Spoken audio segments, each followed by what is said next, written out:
सर्वजण इच्छुक होते, आजही आहेत. त्यापैकी प्रामुख्याने मग भुमरे असतील, विनोद पाटील असतील, राजेंद्र जंजाळा असतील, हे तिन्ही नावाची चर्चा सध्याला आहे. परंतु या संदर्भामध्ये मुख्यमंत्री साहेबांनी त्यांना बोलून प्रत्येकाशी इंडिव्हिज्युअल बोलणं केल्यानंतर मी योग्य तो निर्णय घेईल असं त्यांनी सांगितलंय. मला वाटतं त्याचा निर्णय 100% उद्या होईल. प्रफुल्ल पटेल यांनी एक महत्वाचं विधान केलंय की या सरकारमध्ये सहभागी होण्यासाठी शरद पवार 50% नाही, शरद पवार 100% तयार होते. सकाळचा जो शपथविधी व्हायचा त्याला सगळ्यात मोठं कारणीभूत हे शरद पवार होते, हे त्यांनी मान्य केलेलं आहे आणि अजितदादांनी ते सांगितलेलं सुद्धा. या संदर्भामध्ये दिल्लीला जे काही बैठका झाल्या त्याचा सुद्धा सगळा स्टोरी ही चॅनलच्या माध्यमातून सर्वांना माहीत झालेली आहे. आणि त्याच नेत्याने सांगितलं की आमची बोलणी काय झाली होती, आम्ही कधी जाणार होतो, आम्हाला खाते कोणते मिळणार होते. म्हणून शरद पवारनी स्वतःच पुढाकार घेतल्यामुळे त्याने सुप्रिया सुळे होते, हे जयंत पाटील होते, हे सर्वजण होते आणि म्हणून त्यांचं मानसिकता तिकडे होती. एक उद्धव ठाकरे साहेबांवर प्रेशर करून जर तुम्ही असं केलं नाही तर आम्हाला हे दरवाजे उघडे आहेत, या दमबाजीमुळे आज उभाटा गटाचे हे हाल करून शरद पवारांनी आपला गेम साधलाय.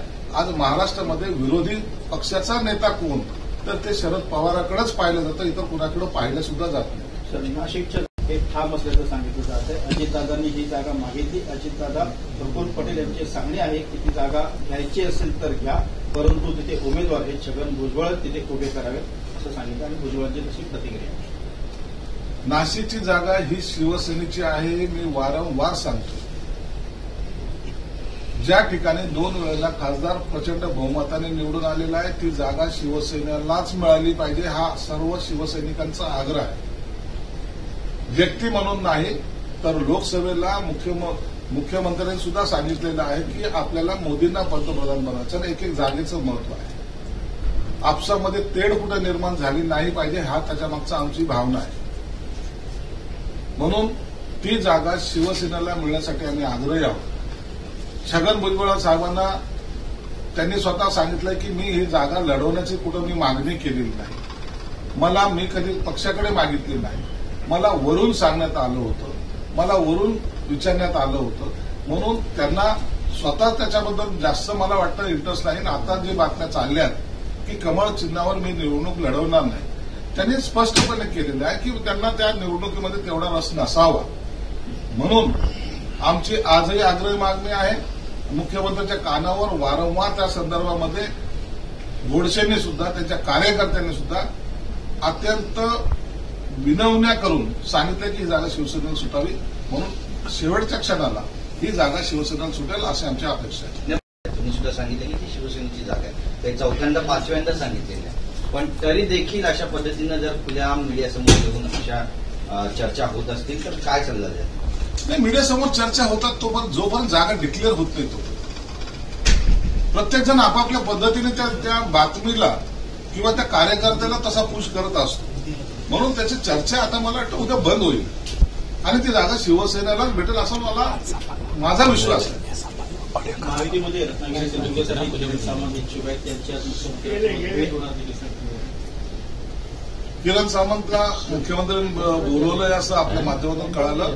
निश्चित त्यांचं काय म्हणणं आहे किंवा मुख्यमंत्री साहेबांनी त्याच्यावर त्यांचं काय मत आहे हे त्यांच्याशी चर्चा करतील.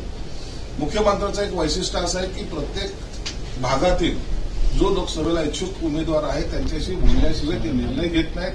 त्यातलाच हा एक भाग आहे. किरण सामंतला बोलून त्यांच्याशी चर्चा जरूर करतो. धैर्यशील मोहिते पाटील हे शरद पवार यांच्या सोबत जाण्याचं चालू आहे, त्याबद्दल प्रतिक्रिया राष्ट्रवादी धैर्यशील माने त्यांच्याबरोबर गेले तर काय, त्या पश्चिम महाराष्ट्रातल्या राजकारणामध्ये हे 2-4 जण पक्ष बदलणं हा एक स्वाभाविक गुणधर्म मानला जातो.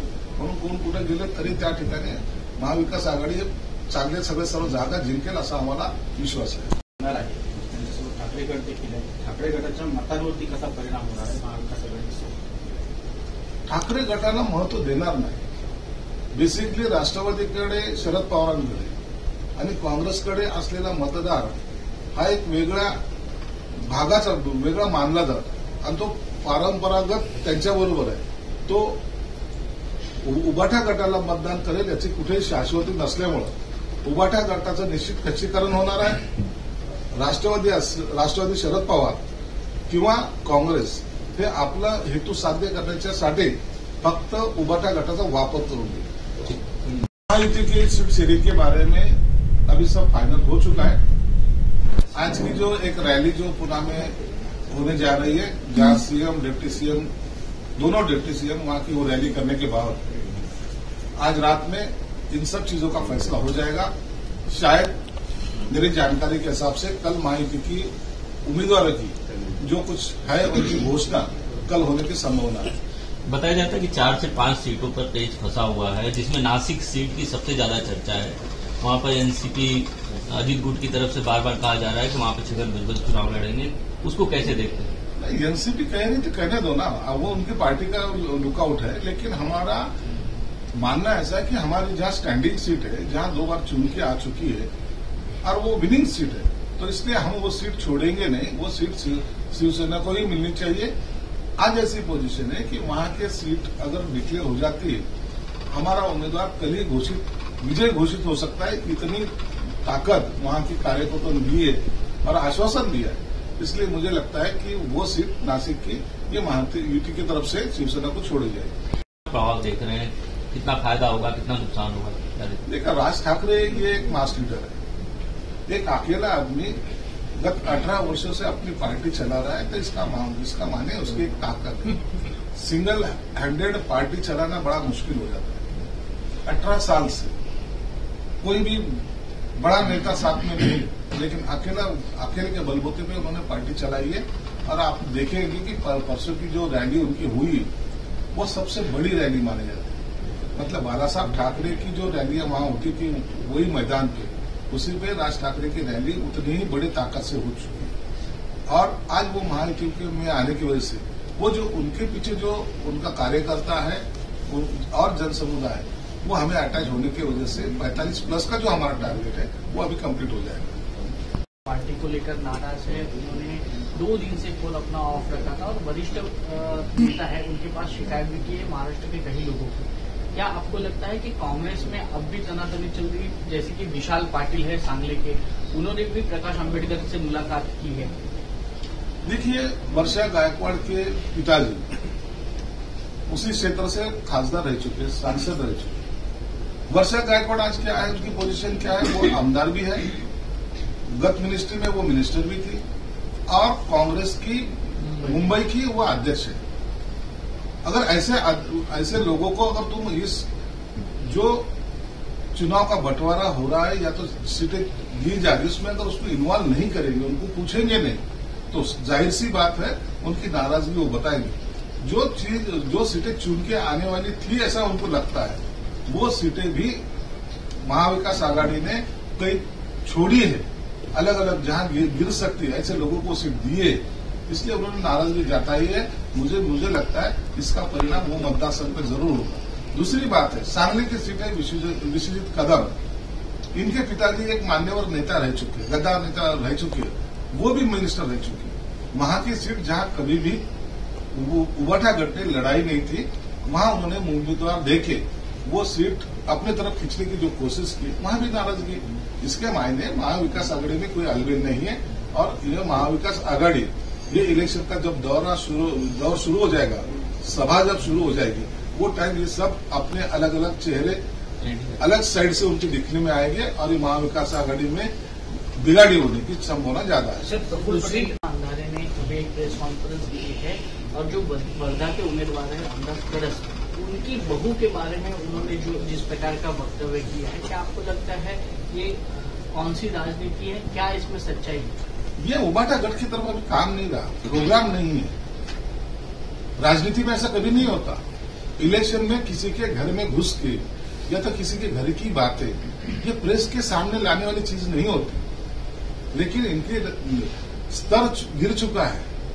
उनको लगता है कि ऐसा करके अपन लोगों को इमोशनल करेंगे, लेकिन वो ये नहीं जानते उनकी इज्जत वो चौराहा पे ला रहे हैं. इसलिए ऐसी राजनीति को महाराष्ट्र कभी मानने वाला नहीं है. ये पुरोगामी विचारधारा का महाराष्ट्र है. ये ऐसी चीजों को वो कभी भी प्रोत्साहन देता नहीं. इसलिए उन्होंने जो किया है वो बहुत ही गलत तरीके से आज उन्होंने वो प्रेस ली है और उसका हम भी निषेध करते हैं। सर वही बात कल मीडिया से बात करते हुए दावा किया कि 2023 में जब अजीत पवार बीजेपी के साथ आए थे तो शरद पवार भी 50% तैयार हो गए थे आने के लिए। उनके बयान को आप किस तरह से देख रहे हैं? उन्होंने आज शरद पवार साहब बहुत पहले से आना चाहते थे। शरद पवार साहब ने बीजेपी में जाने की तैयारी बहुत पहले की थी, 2 बार, लगातार 2 बार उन्होंने अजीत दादा को शपथ लेने की कहा। यह पूरा महाराष्ट्र जानता है। अभी भी वो लास्ट मोमेंट में भी आना चाहते थे, आने की उनकी पूरी तैयारी हुई थी, लेकिन कुछ आपस की जो अनबन हुई उसकी वजह उनको रुकना पड़ा। शरद पवार दिल से भी आज भी वो भाजपा की तरफ उनका झुकाव है। वो कितना भी बोले लेकिन वो महाविकास आघाड़ी का पार्ट हो नहीं सकता। उन्होंने देखा है कि उबाठा गठ में कोई दम नहीं रहा, ना कांग्रेस में रहा, तो उनकी राजनीति चलाने के लिए फ्यूचर में उनको बीजेपी के साथ जाना जरूरी होगा। सर वही संजय का कहना है कि प्रधानमंत्री नरेंद्र मोदी जो है पुतिन मॉडल लाना चाहते हैं। जिस तरह से वहां पे विरोधी खत्म कर चुके हैं, उसी तरह मोदी ने इस तरह से ये मॉडल अपनाना चाहते हैं। उनके बयान को आप किस तरह देखते हैं? संजय राउत सरी का विद्वान आदमी है, पूरे देश में नहीं मिलेगा। वो आज पुतिन की बराबरी करने के लिए बोलेगा, कल अमेरिका की बराबरी करेगा। वो यहाँ महाराष्ट्र में घूमता ही नहीं है। वो इंटरनेशनल छवि है। कल सद्दाम हुसैन के साथ घूमेगा। और ये जो फालतू बातें जो होती है, अपने देश के पंतप्रधान के बारे में बोलना, ये शोभा नहीं देता। तुम राजनीति के तरीके से चला, लेकिन अपने पंतप्रधान, देश के पंतप्रधान को किसी से कंपेयर करना, ये राजनीति नहीं होती। उसका सम्मान अपन रखना चाहिए। इलेक्शन आएगा, इलेक्शन जाएगा। देश की बदनामी तुम में और वो राहुल गांधी में फर्क क्या रहा? वो भी जाके चाइना, जापान में, चीन में जाके लेक्चर देता है, ये अपने महाराष्ट्र में लेक्चर देते हैं। इसलिए ये बकवास लोगों की तरफ कोई ख्याल देता नहीं। मोदी जैसा नेतृत्व मिलना इस देश के लिए स्वाभिमान की बात है। सर जिस पर शिवसेना की बात करें, तीनों दल की, उसके बाद से मुंबई कांग्रेस के नेता हो या मुंबई कांग्रेस के अध्यक्ष वर्षा अगर काफी नाराज, क्या इसका फायदा महायुति को होगा आने चुनाव में, या इसका इस तरह से? महाविकास आघाड़ी ने जो सीटें जल्दी जो डिक्लेयर की है, लोगों को लगता है कि उन्होंने बहुत अच्छे तरीके से अपना युति बनाई है। कौन कहां गिरने वाला है, इनका कैलकुलेशन उनके पास है। इसलिए फटाफट वो चलो एक बना निकाल दिए। इस तरीके से उन्होंने सीट डिक्लेयर की है। वर्षा गायकवाड़ जो नाराज हुई, वो मुंबई प्रदेश की अध्यक्ष है, लेकिन उसको भी इस पूरे प्रोसेस में कहीं उसमें शामिल नहीं किया गया, इसलिए वो भी नाराज है। उसके पिताजी भी मुंबई प्रदेश के अध्यक्ष रह चुके थे, सांसद रह चुके हैं, और उसके लिए ऐसी ट्रीटमेंट जो दिए, तो मुझे नहीं लगता कांग्रेस में कुछ अच्छा चल रहा है। ये सब बिकाऊ लोगों की टोली एक जगह पे आई है, इसलिए आघाडी की बिगाड़ी हो चुकी है। त्याचा निर्णय है मुख्यमंत्री। सर केले मोदींची तुलना पुतिन यांच्यात मॉडेल हुकुमशाही येणार. उबाठा गटाचा प्रवक्ता संजय राऊत सध्या महाराष्ट्र लेवल तर सोडाच, देश लेवलवर सुद्धा बोलायची त्याची मानसिकता नाही. तो आता इंटरनॅशनल लेवलवर बोलायला लागला. भारताच्या पंतप्रधानांची तुलना पुतिन बरोबर केली आज. उद्या तो अमेरिकेच्या राष्ट्राध्यक्षाबरोबर करेल, परवा तो आणखी अफगाणिस्तानच्या बोलेल. जगभराच्या लोकांच्या नेत्यांच्या बरोबर आपल्या पंतप्रधानांची तुलना करून त्यांची असलेली इमेज डाऊन करण्याचा प्रयत्न आपण करतोय. या अभिमानात तो किंवा त्या गर्वामध्ये तो संजय राऊत आहे. परंतु सर्वसामान्य जनता सर्वांना माहिती आहे की आज मोदी साहेबांचा दरारा हा जगाच्या पातळीवर एक ठसा ज्याला म्हणतात त्याने उमटवलेला आहे. म्हणून देशाच्या पंतप्रधानांची अशी अवहेलना करणं ही सर्वसामान्य जनता मान्य करणार नाही. आजही आघाडीकडे, आजही त्या इंडियाकडे पंतप्रधानांचा उमेदवार कोण हा जो क्वेश्चन मार्क आहे, हा कुणीही पुसू शकलं नाही, ते सांगू शकले नाही. म्हणून अशी वायफळ बडबड करणाऱ्या संजय राऊत सारखे तीनपाट लोक जेव्हा बोलतात त्याकडे लोक लक्ष देत नाहीत.